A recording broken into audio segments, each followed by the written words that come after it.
"Who is she, Cornelius?" Duke of Brackenfell asked, and every ivory fan in the ballroom seemed to stop at once. Ophelia Selwyn stood on the threshold in a cream gown threaded with faint gold. One gloved hand closed around a small green diary. The footman behind her had already checked her card. The seal had already passed the lower gates. Yet the moment she appeared beneath the chandeliers, the whispers rose like smoke.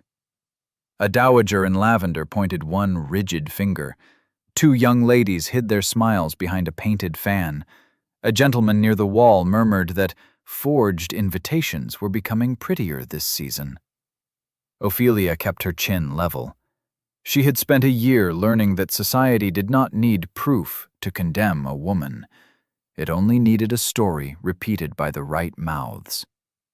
Lawrence Montague stepped from the crowd before any servant could answer the Duke. Smooth, well-dressed, and pale at the corners of his mouth, he bowed toward Cornelius. "She should never have been admitted, Your Grace. Miss Selwyn has no right to cross this threshold." Cornelius did not move. In his black evening coat, he looked less like a host than a verdict waiting to be delivered. His gaze passed over Lawrence and settled on Ophelia. She did not lower her eyes. "My invitation was checked at the lower gates, Mr. Montague," she said. Her voice was not loud, but the silence gave it the edge of glass. "If you wish to dispute the Brackenfell seal, you must do so with the footman." A ripple of outrage moved through the ladies nearest the door. Lawrence's jaw tightened. "A forged seal is a matter for the magistrate, Miss Selwyn. The county knows what your father did to the charity ledges. You come here to flaunt disgrace." The old sting struck her ribs. Her father's name. Again. Ophelia felt the room waiting for her to blush, to shake, to prove herself guilty by seeming wounded. She did neither. Her fingers tightened over the green diary at her side. It was not a sentimental book of pressed flowers and verses. It was her father's last defense. It was hers. If she was only a ruined girl forcing her way into a ball, why was Lawrence looking at that diary as if it were a pistol? Cornelius took one slow step forward. "An accusation of forgery under my roof is a serious matter, Lawrence." "Your Grace, she is desperate. The Selwyns were ruined last spring. Her father altered charity subscription pages, and now she hopes to repair her place with a scene." Cornelius's expression did not change. "Miss Selwyn," he said, "is that what you hoped to gain tonight?" "Pity? I have no use for pity, Your Grace." Ophelia's answer came at once. "Pity is what society gives to people it has already decided to destroy. I brought an invitation, not an apology." The gasp that followed was almost theatrical. Cornelius held out his hand. "The card." Ophelia opened the green diary, drew out the heavy invitation, and offered it to him. He came close enough to take it. She smelled cold air and candle wax on his coat. His gloved fingers brushed the edge of the paper, not her hand. He examined the red wax. "This is my mother's private seal," Cornelius said. "Stolen, no doubt," Lawrence replied quickly. "Or copied from an old letter. She works at that wretched parish reading room. She handles discarded papers all day." The insult touched the one clean thing left to her. The reading room had been her father's pride, a place where girls could learn accounts, letters, and useful words no one could take from them. "If it is stolen," Ophelia said, "then you should have no objection to the Duke's solicitor verifying it." For the first time, Cornelius looked directly into her face, with something sharper than suspicion. "Aldous," he called. An elderly gentleman with spectacles pushed through the crowd. Mr. Aldous Quincy, the Brackenfell solicitor, took the card and held it beneath the chandelier light. "It is the late Duchess's private press, Your Grace," he said after a moment. "The flaw in the upper left laurel leaf is present. It would be difficult to copy." "Then the invitation stands," Cornelius said. The ballroom went still. Lawrence's mouth opened, then shut. Cornelius turned to the room. Miss Selwyn is a guest of Brackenfell House. She will remain so until this matter of ledgers and seals can be examined in daylight. Any person who insults her under my roof insults my hospitality. The dowager in lavender lowered her pointing finger. Ophelia did not thank him. Not at once. A sharp, guarded part of her recoiled from needing a duke's protection to remain in a room where she had every right to stand. But another part understood the gift for what it was. Not rescue. Space. He had opened a door no one else could close before morning. A footman will not escort you alone, Cornelius added, as if he had heard the thought forming in every malicious mind. Mrs. Vale will see you to the blue guest chamber. Several ladies are staying after the ball. Your reputation will not be used as another weapon tonight. That was the first thing he did that surprised her. Not the authority, the care for the detail. Thank you, Your Grace, Ophelia said. I shall require nothing but a lamp. I have reading to do. Her hand touched the green diary. Lawrence saw the movement. So did the Duke. The real theft had only begun to show its face. Morning made the distance between them harsher. Cornelius owned the house, the staircases, the portraits, the servants who moved through halls broad enough to swallow whole families. Ophelia owned a gown, brushed and mended too many times, one small trunk, and a green diary no one had believed until it frightened the wrong man. At breakfast, the ladies who had stayed after the ball treated her like a stain on the linen. Cornelius had not yet come down. The morning room glittered with silver pots, thin porcelain, and windows white with frost. Ophelia sat at the far end of the table. She had been placed there by someone who hoped distance might make her disappear. Lady Hemington, the dowager in lavender, stirred her tea without looking at her. I hear the parish reading room is in arrears. Such a pity when lesser people attempt to manage funds. They lack the constitution for figures. A few answered. Ophelia set down her knife. The sound was small, but it cut through the room. The reading room requires £4, 6 shillings and 2p a month to operate, Lady Hemington. It is currently £12 in arrears. Precisely the sum pledged by your nephew in April, and never collected. The laughter died. Lady Hemington's face coloured.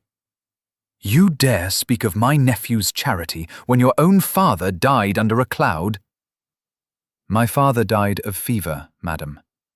The cloud was supplied by his neighbours. Ophelia lifted her cup, though she had not managed to drink. If we are discussing moral weakness, unpaid pledges are a sound beginning. Footsteps stopped in the doorway. Cornelius stood there in severe mourning dress, one hand resting on the frame. He had heard enough. Miss Selwyn, he said, bring your tea. We will conduct our business in the library. He turned and left. It was not an invitation. It was an exit, with dignity attached. Ophelia rose, picked up the green diary from the chair beside her, and walked from the room at an even pace. She would not allow them the pleasure of seeing her flee. The Brackenfell library was vast and cold, lined with books whose leather spines had outlived generations of softer people. On the oak desk lay 3 heavy ledgers. Cornelius stood behind them. You have a dangerous memory, Miss Selwyn, he said. A necessary one, Your Grace. When one lacks money, one must have facts. His eyes flicked to her face. Sit. She sat. The green diary remained on her lap. Lawrence tells me your father embezzled £30 from the St. Cuthbert charity before his death. He claims your present notes are an attempt to repair that theft. Lawrence Montague is a liar. The blunt words hung between them. Ophelia knew what she had done. Women were meant to imply, to tremble, to let gentlemen preserve their dignity while destroying everyone else's. Cornelius only said, "A grave accusation." "A factual one." She opened the diary. "My father recorded the pledges. He did not collect the money. Lawrence did." She turned to October. The page edges had softened under her hands from months of reading the same lines like prayers. On the 7th of October, Lord Wyndham pledged £15. Lawrence reported it collected. It was never deposited into the Brackenfell Trust. 2 days later, Lawrence paid £14 to a tailor in Edinburgh. Cornelius, how do you know what he paid a tailor? The reading room sits beside the shop. I was buying thread. The receipt was on the counter, and Mr. Montague was boasting about the cut of his new coat. She met his gaze. The money moved through a false music fund. When the accounts came short, Lawrence blamed my father, who was already too ill to stand in a room like this and defend himself. Cornelius was silent. Then he reached for the clean porcelain cup on the tray and pushed it toward her. Only an inch. Ophelia looked down. Her tea from breakfast had gone untouched. He had noticed. The gesture was so small that it should not have mattered. It did. Aldous Cornelius called. The side door opened. Mr. Quincy entered with a bundle of keys and a worried expression. "The October ledgers," Cornelius said. "Have you found them?" "I have, Your Grace." The solicitor hesitated. "But I cannot verify Miss Selwyn's claim." Ophelia's fingers tightened on the diary. "Why not?" Cornelius asked. "Because the first 2 weeks of October have been cut from the binding." For 1 second, the room tilted beneath Ophelia's feet. Too late, she thought. Then the meaning changed. No thief cut away pages unless he feared what they said. Cornelius looked at the diary on her lap. "Those are the weeks you copied?" "Yes." "Then we begin there." By noon, the West Study had become a fortress of paper. The late Duchess's unopened correspondence came down from the attics in wooden crates. Mr. Quincy brought keys, seals, old subscription lists, and the surviving charity accounts. Ophelia and Cornelius worked at opposite sides of a long table, while the fire smoked, settled, and smoked again. It should have felt like an interrogation. It became a rhythm. "November 3rd, Ophelia said, tracing a line in her diary. £5 from the vicarage." "Recorded," Cornelius answered. "November 10th, £10 from Lady Abernathy, handed directly to Mr. Montague." Cornelius ran one long finger down the official column. "Missing. The record jumps from the 9th to the 12th. She remembered faces and rooms. He understood seals, accounts, and the way money was meant to move through a great house. Between them, the theft began to take shape.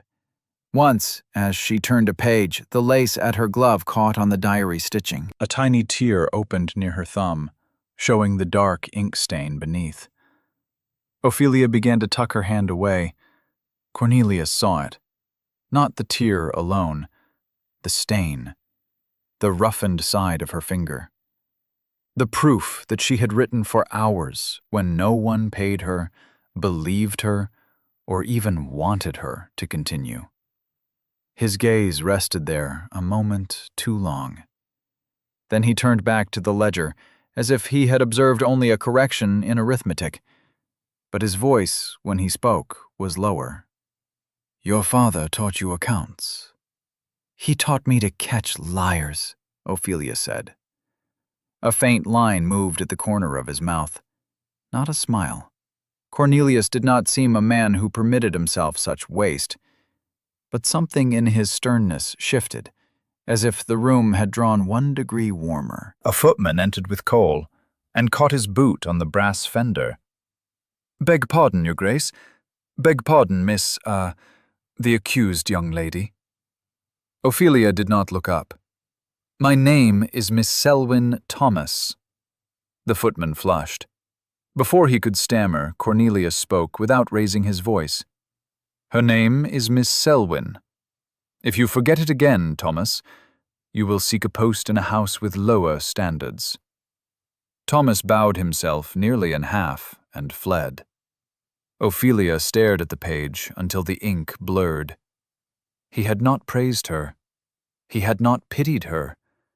He had corrected the room as if her dignity were part of the house order. That was more dangerous than kindness. The door opened before she could decide what to do with the feeling. Lawrence Montague entered as if the study belonged to him. His smile was easy. His eyes went at once to the ledgers. Cornelius, this is becoming absurd. A ruined woman, a childish book, and half the household whispering that you have lost all judgment. Cornelius closed the ledger before him. Choose your next words carefully. Lawrence's smile tightened. I am choosing them as a friend. Women in desperate circumstances become inventive. They nurse grievances. They mistake attention for justice. Miss Selwyn cannot control her tongue because she knows she has nothing else. The words struck the air. Ophelia waited for the familiar heat of rage to rise. It came, bright and clean. Is that the rule, Mr. Montague? She asked. Accuracy is diligence in a gentleman, but madness in a woman, when it proves a gentleman has stolen. Lawrence sneered. You hear her, Cornelius. Hysteria dressed as arithmetic. Cornelius went still. Not cold, not merely quiet, still. His hand rested on the closed ledger. The knuckles whitened. For one brief moment, Ophelia saw something pass through his face that was not anger at Lawrence. It was recognition. Old, bitter, almost unbearable. Then it vanished behind the Duke of Brackenfell. Leave, Cornelius said. Lawrence blinked. I am only trying to save your house from scandal. You are creating scandal in my study. Cornelius stood. If you insult Miss Selwyn again, you will be removed by men less patient than I am. The smile fell from Lawrence's face. He looked from Cornelius to Ophelia, then stepped back. This will not end here. No, Cornelius said. It will end where everyone can hear it. Lawrence left, shutting the door too sharply. Silence settled over the table. Ophelia should have felt victorious. Instead, she felt shaken by the crack she had seen in Cornelius's face. It had been the look of a man hearing a sentence spoken once before, in a room he could not leave behind. Cornelius held out his hand, not touching her book. May I? She knew what he meant. The diary was her shield. For a year she had kept it close enough to sleep beside it, close enough to reach in the dark. Letting anyone open it felt like letting them press a thumb against a bruise. Still, she slid it across the table. Cornelius opened it carefully. He did not turn first to the sums. He paused at the inside cover. In faded ink, her father had written one line. To endure is not to consent. Cornelius looked at it for a long moment. Then he closed the diary and pushed it back. He did not say she was brave. He did not make the wound prettier by naming it so. He only said, We will need more candles. For the first time that day, Ophelia nearly smiled. Late afternoon found her in the portrait corridor, because the study had begun to feel too small for all the dead voices in its papers. Winter light thinned along the tall windows. The house was quieter there, the music room and breakfast room distant behind closed doors. Cornelius stood halfway down the corridor before a miniature portrait of a young woman with bright eyes and a ribbon at her throat. He held one copied ledger page in his hand, but he was not reading it. Ophelia should have walked away. Instead, she stopped beside him. You did not ask for proof when you sent Lawrence out, she said. No. You always ask for proof. His mouth tightened. I once asked for proof too long. The corridor seemed to hold its breath. My sister, he said, still looking at the portrait. Elspeth. A gentleman accused her years ago. He was admired. She was angry and frightened, and I thought anger would weaken her claim. I told her to wait while I gathered the proper evidence. Ophelia looked at the painted young woman. Such hopeful eyes. What happened? I found the truth. Cornelius's voice remained controlled, which made it worse. Too late to save her from the rumors. She was married north to quiet them. She died the next year. Ophelia's anger softened at the edges, not into pity, but understanding. So you made yourself into procedure, she said, because feeling failed her and rules looked safer. He turned his head. His gaze was stark. No one Ophelia suspected spoke to him like that. No one named the wound beneath the rank. Rules are clean only when powerful men do not dirty them first, she said. Lawrence knows exactly how respectable a lie can sound. That is why men like him survive. Cornelius absorbed the words without punishing her for them. That restraint did what tenderness might not have done.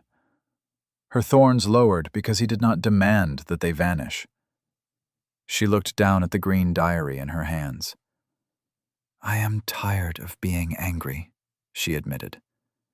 The words were barely more than breath. But anger asks less than hope. Anger can stand alone. Hope requires a witness. Cornelius stepped closer.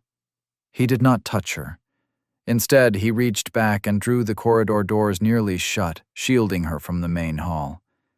If a servant passed, if a guest wandered near, they would see nothing but carved wood.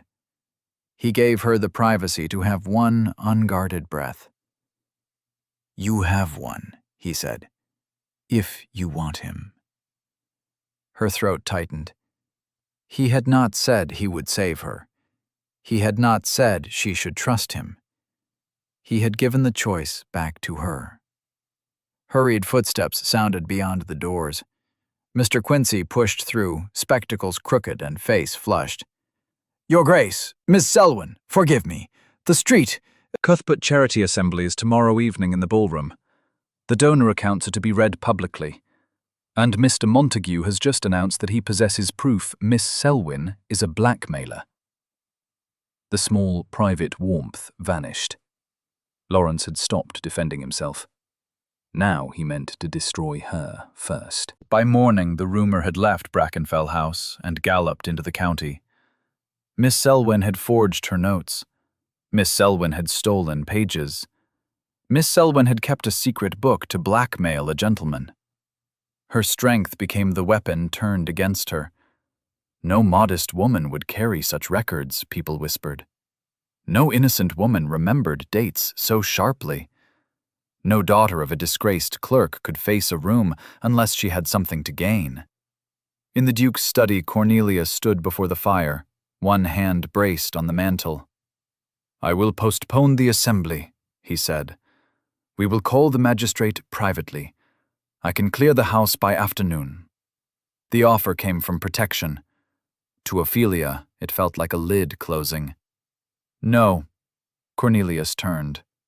If you postpone it, she said, you tell them I am guilty enough to hide. You tell them my father's name is an embarrassment to be settled behind Brackenfell doors. I will not be hidden for my own good by another powerful man who finds silence convenient. His jaw flexed. I am trying to keep you from being torn apart. I have been torn apart for a year. Her voice shook once, then steadied. I survived. I kept the records. I know the truth. I will not ask you to protect me if protection means disappearance. For a moment, he looked as if the answer hurt. Then he walked to his desk, and took up a heavy iron key. "Mr. Quincy," he said, "lock the charity cabinet. No paper leaves this house. Send for Lord Wyndham and Lady Abernathy if they are not already invited. Tell the staff to light the ballroom." The solicitor swallowed. "Then we proceed tonight?" Cornelius looked at Ophelia. She nodded before fear could stop her. "We proceed," he said. It was not permission to be brave. She had not needed that. It was the battlefield cleared. The St. Cuthbert Charity Assembly filled the same ballroom where Ophelia had first been halted beneath the chandeliers. Chairs stood in formal rows before a raised dais. Candles burned along the walls. The crystal above scattered light across silk black coats, white gloves, and faces eager for a fall. The air smelled of wax perfume and judgment. Ophelia wore the same cream gown. Let them see it, she thought. Let them remember. She sat in the second row with the green diary on her lap. The whispering began before she touched the chair. Forger. Blackmailer. Her father's daughter. For one sickening moment, the room pressed against her lungs. I imagined standing, walking out, taking the diary back to the reading room, and allowing Lawrence to keep the world exactly as he had arranged it. Then the ballroom doors opened. Cornelius entered. He did not go to the dais. He did not take the seat of honor waiting for him. He walked down the aisle until he reached the second row, where the Earl of Hemmington sat beside Ophelia, as if he had not seen her. Cornelius looked at the Earl. He said nothing. The Earl rose so quickly his chair scraped the floor. Cornelius sat beside Ophelia. The silence was a living thing. On the dais, Lawrence stood behind the lectern. He had dressed himself beautifully for the ruin of another person. The official ledger lay under his hand. "My lords and ladies," he began, "before the accounts are read, we must address a painful matter. Our funds, our trust, and our host's hospitality have been abused by a desperate individual seeking to conceal her late father's sins." He pointed at Ophelia. "Miss Selwyn has falsified documents in an attempt to extort this charity. I ask that she be removed before the reading begins." Murmurs rose. At the back, 2 footmen looked toward the Duke. Cornelius stood. "Close the doors," he said. The footman obeyed. The great oak panels shut with a sound that rolled through the room. Cornelius did not order them locked. He did not need to. 2 footmen remained before them, straight as posts. "No one need leave with half a lie," Cornelius said. "Mr. Montague, you claim Miss Selwyn forged her records." "I do, Your Grace. To hide her father's theft." "Precisely." Cornelius turned, not to defend her, but to step aside. "Miss Selwyn," he said so every person in the room heard it, "the floor is yours." Ophelia rose. Her heart struck hard against her stays. Her fingers were cold inside her gloves, but when she opened the green diary, the pages knew her hands. "Mr. Montague says my father stole £30, she said. "He says I forged this book to hide it. Let us test the forgery." She looked into the third row. Lord Wyndham. "On the 7th of October, did you pledge £15 to the St. Cuthbert Fund?" Lord Wyndham blinked, startled into honesty. "I did."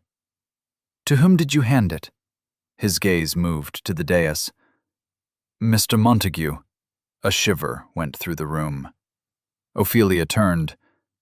"Lady Abernathy.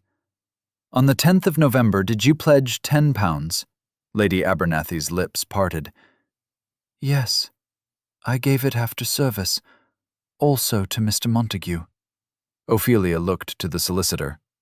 "Mr. Quincy, please read the official charity ledger for those dates." The old man climbed to the dais, opened the Brackenfell ledger, and adjusted his spectacles. "There is no entry for October 7th, he said, nor November 10th. The October pages for the first fortnight have been removed." "Now the music fund," Ophelia said. Mr. Quincy opened the smaller book Cornelius had ordered from the cabinet. His face changed. "A deposit of £15 on October 9th. A deposit of £10 on November 12th. Authorized by Mr. Montague." The whispers shifted. They did not stop. They turned. The sound moved away from Ophelia like a tide drawing back from exposed stone. Lady Hemington's fan lowered slowly into her lap. Her lavender-gloved fingers trembled once around the handle. When Ophelia's eyes passed over her, the dowager looked down first. That small surrender struck harder than any apology would have. Lawrence gripped the lectern. "She has confused the dates. The girl writes anything she likes and calls it evidence." "I did not have access to your ledgers," Ophelia said. "I was banished from this house a year ago. But I did have eyes. I had memory. I had the foolish habit of believing money pledged to poor children should reach them." Her voice grew clearer. "The only person with the cabinet key, the only person collecting cash, and the only person who paid £14 to an Edinburgh tailor 2 days after Lord Wyndham's pledge was you." "Lies!" Lawrence shouted. His polished surface cracked at last. "You came here to hunt a title. You forced your way in with a forged invitation to trap the Duke's pity." Ophelia closed the diary. The snap sounded small. Final. "I came here to return my father's name," she said. "I did not come for pity. I came for justice. And I kept the records you thought a ruined woman would be too frightened to keep." Lawrence looked to the rows of faces. Lord Wyndham's expression had gone hard. Lady Abernathy was whispering urgently to her husband. Lady Hemington no longer looked at Ophelia as if she were dirt on the carpet. She looked as if the dirt might be closer to her own hem. Lawrence stepped down from the dais and moved toward the side door. Cornelius did not rush. He did not need to. "Bellairs," he said to the senior footman, "Mr. Montague will wait for the magistrate." 2 footmen reached Lawrence before his hand found the latch. One took his arm. The other removed the cabinet key from his waistcoat when it flashed against the candlelight. The ballroom erupted. Cornelius ignored the noise. He turned to Ophelia. In front of every person who had whispered over her ruin, he offered his hand. Not to lead her away, to stand with her. Ophelia looked at that hand for one breath too long. A year of humiliation pressed against her. A year of doors closing. A year of being told that gratitude should be the price of being allowed back into the room. She placed her gloved hand in his. "My lords and ladies," Cornelius said. The room fell silent again. "When Miss Selwyn arrived, you asked who she was." His voice carried to the farthest wall. "She is the woman Brackenfell House failed to hear. She is Miss Ophelia Selwyn, daughter of an honest man, guardian of the records this charity neglected, and the conscience of this room." Ophelia's throat burned. He had not won for her. He had made room, and she had spoken. Now he stood beside what she had won. Cornelius looked down at her then. The cold, exact Duke was still there. He would always be a man built of restraint and duty. But something living had warmed through the stone. "If Miss Selwyn permits it," he said, "I will ask her to help rebuild the fund her father served. As paid head secretary of the St. Cuthbert Reading Room." A different sound moved through the ballroom now. Not pity. Recognition. Ophelia lifted her chin and faced them all. "I permit it," she said. Then, because she was still herself, she added, "provided the accounts are inspected monthly, And no gentleman is trusted merely because his coat is expensive. A shocked silence held. Then Lord Wyndham laughed once, not cruelly. Lady Abernathy covered her mouth, but she was smiling.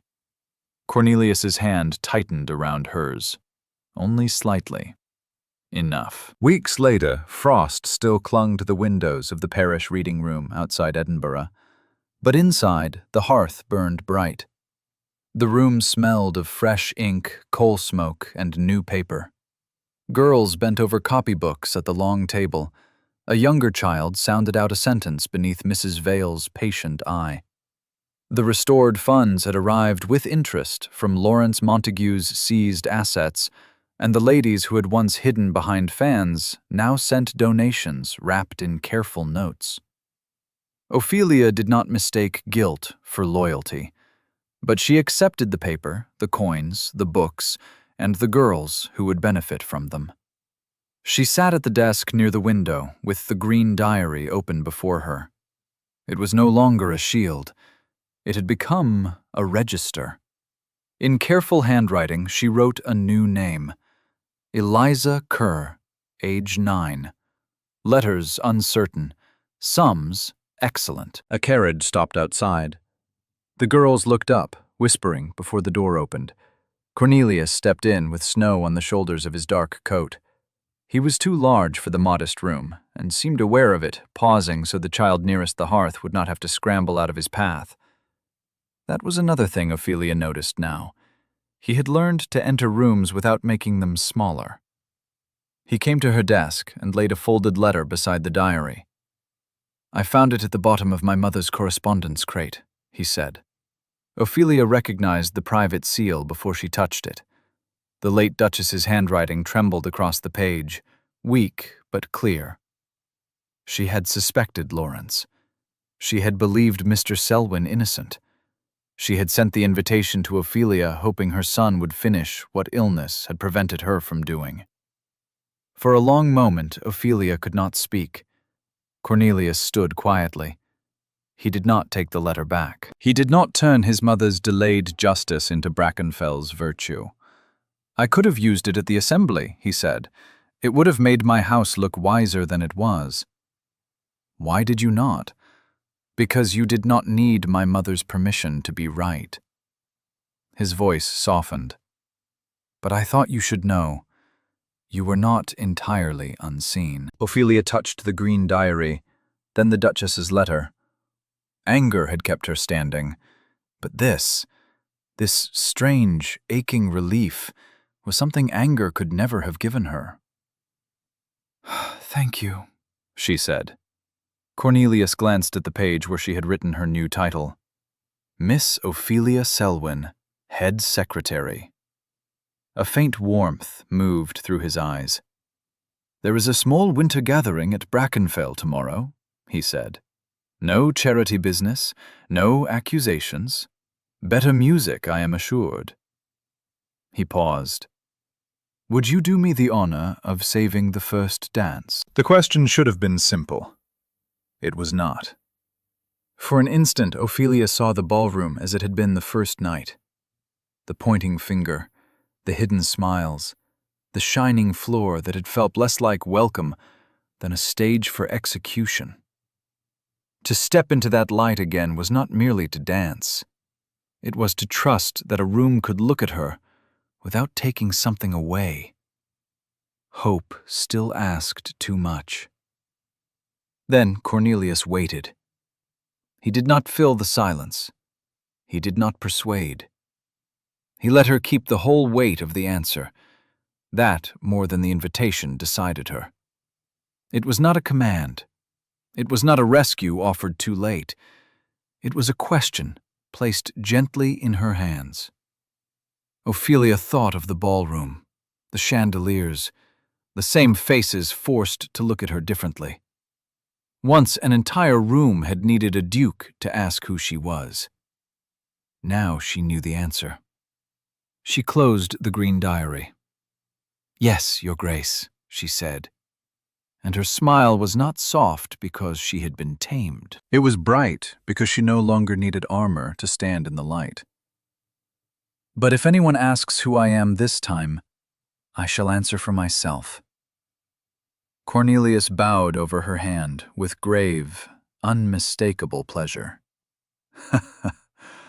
"I would expect nothing less."